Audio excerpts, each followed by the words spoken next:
ఒంటరిగా ఆశ్రమంలో బతకాల్సిన గతి పట్టించాడు వాడు. బామ్మ, నేను నీతో పాటే వస్తాను. వాణ్ణి వదిలేదు లేదు, చంపేద్దాం బామ్మ. నా తల్లే, ఖచ్చితంగా. కానీ ఎలా, ఎక్కడి నుండి మొదలు పెడదాం?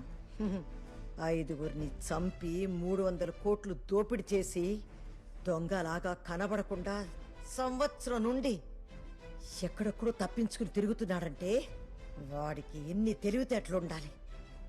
అలాంటి వాణ్ణి పట్టుకోవాలంటే అంతకన్నా మించిన తెలివితేటలున్న మనిషి సహాయం కావాలి.